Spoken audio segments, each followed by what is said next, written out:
రావడం జరిగింది మన human rights protection cell team. అయితే ఇక్కడ సప్టిక్ వార్డ్ మొత్తం కూడా చూడడం జరిగింది. అయితే పరిస్థితి అయితే చాలా బాగుంది, శుభ్రంగా ఉంది. ఇంకోటి ఏంటంటే స్మెల్ రాకుండా ఉంది. అందరికి కూడా డిస్పోజల్స్ దుప్పట్లు లాంటివి వేశారు, అంత బాగుంది. అయితే ఇంకా ఫ్యూచర్లో కూడా ప్రతిరోజు కూడా ఇలాగే ఉండాలని కోరుకుంటున్నాం మేము. లోపలంతా కూడా పెనాయిల్తో శుభ్రంగా కడిగించాలి, డ్రెస్సింగ్ చేయించాలి వీళ్ళందరితో కూడా. మీరందరూ కూడా మానవ సేవే మాధవ సేవ, దేవుడికి చేసినట్టు సేవ ఇది, మనకి దేవుడికి చేసినట్టు మనం. కాబట్టి వీళ్ళకి ఏమైనా సదుపాయాలు కావాలన్నా మాకు అడగండి, మేము చేసి పెడతాం. చిన్న చిన్న ఏమైనా బట్టలు కావాలన్నా ఏమైనా కావాలన్నా మేము తెచ్చి పెడతాం, అందులో అభ్యంతరం లేదు. ఇప్పుడు ఏమిటంటే వైరల్ అవుతుంది, ఈ వార్డు సరిగ్గా లేదు, పరిస్థితి బాగోలేదు, చాలా దారుణంగా ఉందని వైరల్ అవుతుంది.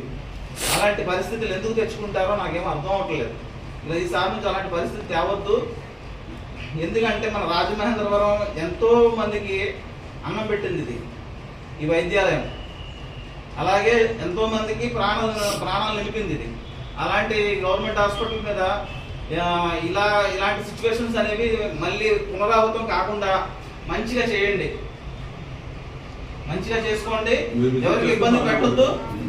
వాళ్ళు ఏంటంటే పరిస్థితి చూడండి ఎలా ఉందో, మంచం మీద కూడా ఉండలేని పరిస్థితి, ఎంత దారుణమైన పరిస్థితి నెలకొంది. అలాంటి పరిస్థితుల్లో ఎవరైనా సరే మానవతా దృక్పథంతో హ్యూమన్ రైట్స్, మానవ హక్కులకు భంగం కలగకూడదు. అలా ప్రతి మనిషి కూడా ఎవరు బాధపడకూడదు. కాబట్టి మనం చేసే డ్యూటీ సక్రమంగా చేయండి, శుభ్రంగా ఉండేలాగా ఏర్పాటు చేయండి, అందరూ కూడా కోఆపరేట్ చేయండి.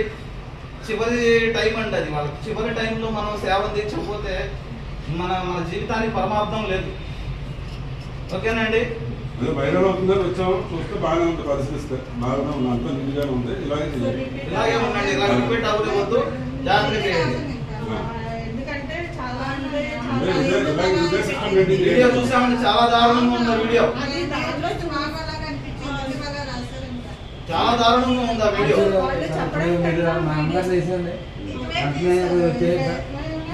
పక్క నుంచి చేస్తారు కదా, పక్క నుంచి మళ్ళీ అది కంప్లీట్ అది తెలియదు కదా మేడం. అది సో ఇప్పుడు మనకి ఇప్పుడు ఇది జరగడం వల్ల నష్టం ఏంటంటే సామాన్య ప్రజలు రావడానికి భయపడిపోతున్నారు.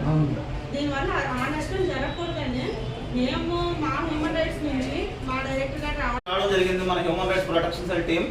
అయితే ఇక్కడ సప్టిక్ వార్డ్ మొత్తం కూడా చూడడం జరిగింది.